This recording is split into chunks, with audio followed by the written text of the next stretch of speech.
मांगे पूरी करो, हमारी मांगे पूरी करो। उचित मुआवजा लेकर रहेंगे, उचित मुआवजा लेकर रहेंगे, उचित मुआवजा लेकर रहेंगे, उचित मुआवजा लेकर रहेंगे, उचित मुआवजा लेकर रहेंगे, उचित मुआवजा लेकर रहेंगे।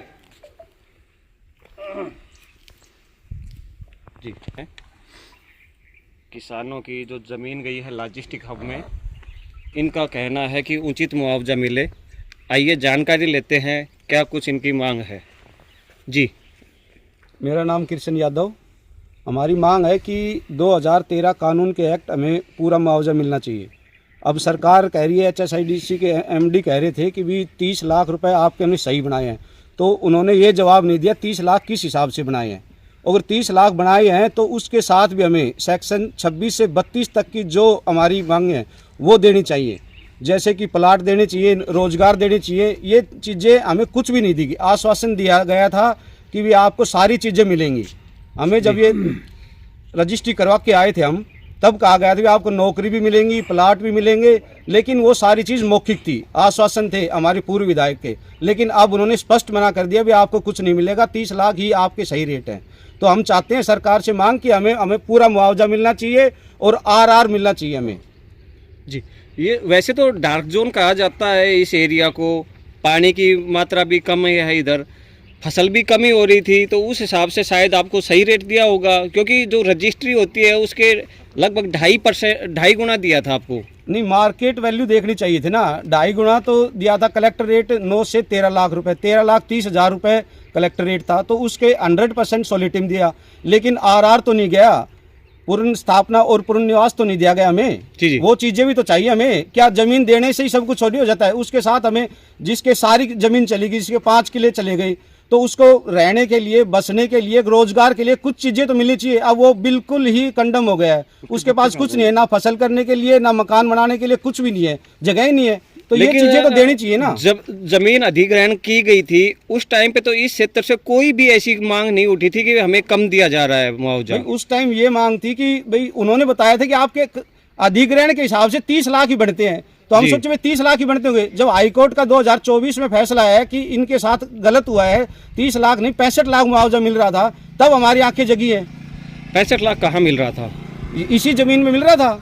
जो अधिनियम के एक्ट के अनुसार, 2013 के एक्ट के अनुसार 65 लाख मुआवजा बनता है हमारा। ये हाईकोर्ट ने स्पष्ट 2024 में जो फैसला आया है उसमें लिखित में है ये। जी, लगभग कितनी जमीन गई है इस गांव की, बशीरपुर गांव की? हमारे गांव की 350 एकड़ गई है। कुछ 154 किलो पे केस चल रहा है सुप्रीम कोर्ट में। जी, इस धरने में वो लोग भी शायद होंगे जिनकी जमीन गई है और वो लोग भी होंगे जिनकी जमीन नहीं गई है। देखो, गांव के भाईचारे में तो सबका साथ ही चाहिए। अब वो कोर्ट में केस लड़ रहे हैं, उनका भी हम समर्थन कर रहे हैं। हमारे पास अन्याय हुआ है तो वो हमारा समर्थन कर रहे हैं। तो ऐसा एक प्रोजेक्ट में 2 रेट नहीं हो सकते। हमें समानता का अधिकार भी चाहिए, इक्वालिटी चाहिए। ऐसा भी सुनने में आया है वो लोग ज्यादा विरोध कर रहे हैं जिनकी जमीन नहीं गई है और उन्होंने कब्जा कर रखा था। नहीं, ऐसा कोई विरोध नहीं है। गांव में किसी प्रकार का कोई विरोध नहीं है। तो कहाँ तक अब आपकी सुनवाई हुई इस मामले में? आपने प्रेस कॉन्फ्रेंस को ज्ञापन दे दिया है, अब CM साहब को देंगे, उसके बाद राव साहब के पास भी जाएंगे और हम अगला कदम हमारा सुप्रीम कोर्ट भी जाएंगे हम।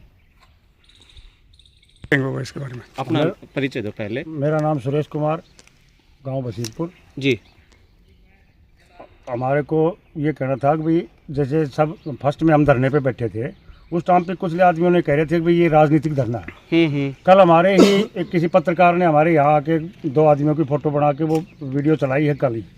तो अगर राजनीति से प्रेरित होता तो यहाँ 100, 150, 200 आदमी बैठते। वो 2 ही आदमी क्यों मिले? ये भी तो आंकलन देखो। हम तो मजदूर आदमी अपनी मजदूरी भी करते हैं, धरने को भी चला रहे हैं। समझ रहे हो आप? वो उनकी सरासर गलती थी। वो हमारे गांव का लड़का था, बता था किसने चलाया किसने नहीं, ये मुझे नहीं पता। पैसे कमाने के लिए चलाया या कैसे चलाया, वो गलत था उसका। दूसरी बात, रही बात हमारे मुआवजे की, तो हमसे सहमति ली गई थी, न कि ज़मीन के रेट तय किए गए थे उस टाइम पे। आगे ज़मीन बेचने की सहमति है, हमने सहमति पे दस्तखत किए थे, न कि रेट के ऊपर दस्तखत किए थे। उस समय किसी प्रकार का रेट आपके सामने नहीं रखा गया? नहीं रखा गया। न हमारे पास सरकारी कोई नुमाइंदा आया, न कोई पटवारी आया, न कोई SDM आया, न कोई तहसीलदार आया। ओनली सहमति हुई थी आपकी? ओनली सहमति पे दस्तखत किए पूरे गाँव ने कि भाई आप जमीन देने के अंदर एग्री है नहीं है। और हम आज भी उस चीज में एग्री। हम रजिस्ट्री वापस नहीं मांग रहे सरकार से। जी। हम ये कहना चाहते हैं कि आप बनना ही चाहिए।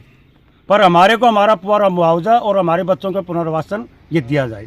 न्याय संगत हमारे साथ न्याय करके ही ये बनाना चाहिए। आप एक बात बताइए, गवर्नमेंट भर्ती करती है 4500 या 5000 पुलिस वाले भर्ती कर लिए, क्या किसी पुलिस वाले की शक्ल देख के रेट तय उसकी तनख्वाह तय की जाती है? अभी आपको 15,000 देंगे, आपको 18,000 देंगे, आपको 22,000 रुपए देंगे? नहीं, वो तो कहाँ का न्याय है? वो तो गवर्नमेंट के जो रूल है, जो सैलरी मिलेगी उसी हिसाब से मिलेगी। बस तो फिर तो गवर्नमेंट का ये भी तो रूल है कि एक ही प्रोजेक्ट में एक ही प्रोजेक्ट है और एक ही काम, उसमें दो न्याय कैसे होंगे? डॉक्टर बेसिंग अगर इतने ही भले हैं तो उन्होंने 9.5 एकड़ जमीन ले रखी है, इसके लिए लॉजिस्टिक के लिए बाईपास निकलवा रहे हैं। वो अपनी ज़मीन को 1.5 करोड़ का मुआवजा तय करने के लिए अपनी ज़मीन में से बाईपास के लिए निकलवाया, यहाँ से ले आते बाहर से। अगर इतने दानवीर हैं तो दे दे 30 लाख रुपए में गवर्नमेंट को ये ज़मीन। लेकिन आपकी तो ज़मीन जा रही थी, ऐसा क्या विश्वास हुआ कि आप कह रहे हो डॉक्टर साहब का विश्वास? डॉक्टर साहब का उस टाइम पे हमें विश्वास ये था, ये पढ़े लिखे आदमी थे, चाणक्य आदमी थे, हमें मगर भाई पढ़े लिखे हैं और हम मतलब अपनी औलाद से ज़्यादा विश्वास करते थे हम उन पर। उस टाइम पे तो अगर हमारे को ये कहते 20 लाख रुपए में भी तुम्हारी दारी है, इतना ये रेट बनता है, तो हम 20 में भी देते वो ज़मीन, जितना विश्वास था। लेकिन अब जब फैसला आया हाई कोर्ट का 2024 में, उसके अकॉर्डिंग हमारे को कुछ नहीं दिया गया। वो किसान जो हमारे बचे हुए थे वो हाई कोर्ट गए थे, उनका फैसला उनके पक्ष में आ गया। उन्होंने कहा कि 13 के कानून के तहत इनको सेक्शन कितने के बताया, तो वो 26 से 32 के मुआवजा दिया जाए। 60 लाख के समथिंग बढ़ते हैं और पुनर्वासन के लिए भी कुछ किया जाए किसानों का। तो वो उसके बाद में हम जगे हैं, क्योंकि 9 साल तक हम इसीलिए तो चुप बैठे थे, हमें तो पता ही नहीं था किसी चीज़ का। कोर्ट का फैसला आने के बाद में हमें पता लगा एक ही काम में 2 काम कैसे होंगे, ये तो बताओ आप हमें।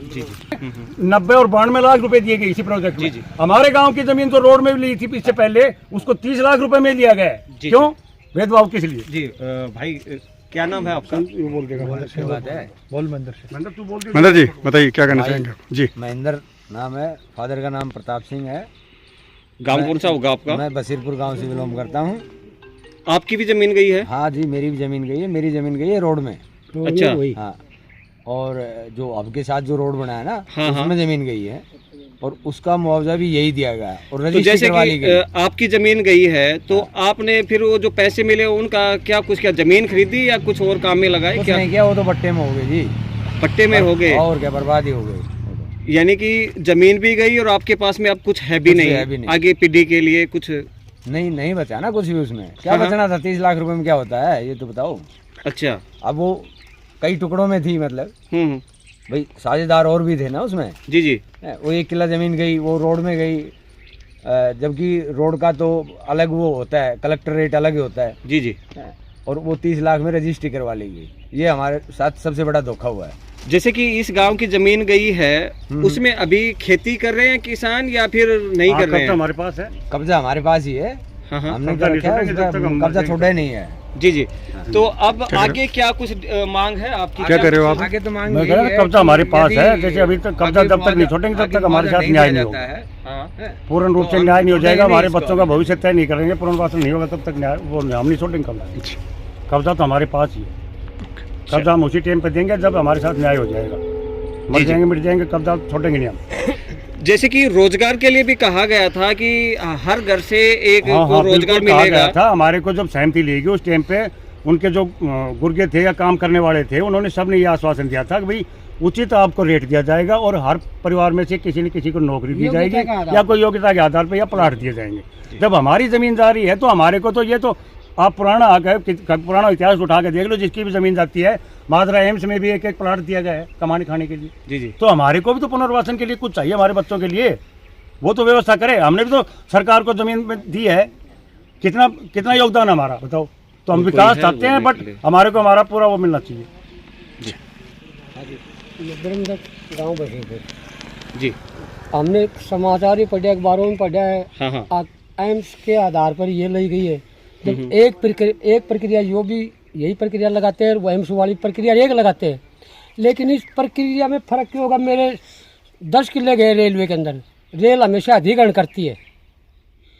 हमारे सामने रिकॉर्ड दे दिया सारा, हमने दस्तखत भी कर दिए, पैसे ले लिए। हमें यूँ नहीं बताया गया कि ये रेल के अंदर ले रहे हैं।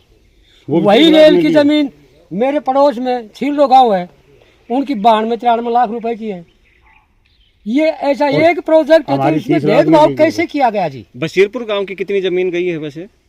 बसीरपुर गांव की 350 किला। 350 किला गए हैं, लोग तो 20-25 के करीब ही हैं। क्या बात है, और नहीं चाहते कि मुआवजा बढ़ के मिले? हर चाहता है मेरे 26 किले को है, इतने बड़े प्रोजेक्ट में 26 किले देने और फिर हमारे साथ न्याय ये कुछ नहीं मिल रहा। इसमें वो किसान है भाई साहब, किलों के मामले में आप संख्या की बात जो कर रहे हैं ना, इसमें वो किसान है जो भाई के जैसे 20 किले चले गए, मेरे 15 किले हैं मेरे तीनों भाइयों के। तो इनमें सारे किसान जितनी जमींदारी है वो किसान ही है सारे ये। और ये तो हमने दस्तक करवा रखे इनको बाकायदा हाई कोर्ट जाने के लिए, अभी सबके सिग्नेचर हैं, हम हाई कोर्ट जाएंगे आधार कार्ड के साथ में, इनके दस्तक हैं सभी के। अच्छा, मेरे पास हम तो विद पूरे सबूत के और उसके साथ लड़ाई कर रहे हैं सर, ये वैसे झूठी लड़ाई नहीं लड़ रहे हम, पूरे सबूत के साथ लड़ाई है हमारी। और हमें विश्वास है कि सरकार हमारा साथ देगी और हमारे साथ न्याय करेगी। इस धरने को राजनीति से जुड़ा हुआ नहीं, बता नहीं, रहे आप हैं। राजनीति से जुड़ा हुआ बताते हैं तो मैंने आपको बताया पहले भी, कल हमारे यहाँ की डिबेट उसमें चल रही है टीवी में, उसमें फोन में अभी 2 आदमी बैठे थे हमारे, वो शेर सिंह अध्यक्ष जी वो बैठे थे, उनका ले गए इंटरव्यू,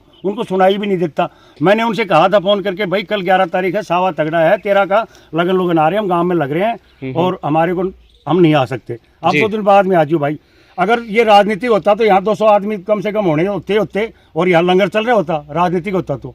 ये तो हमारे खून पसीने की, हम तो अपने मजदूर आदमी हैं, दिन में मजदूरी भी करते हैं, छोटा मोटा काम धंधा भी देख लेते हैं, 2-4 आदमी बैठ जाते हैं आके। हाँ, कभी आप जैसा भाई आ जाता है पत्रकार तो ज़्यादा आ जाते हैं बस। जी, राजनीति से प्रेरित बिल्कुल, इसका कोई संबंध नहीं है राजनीति।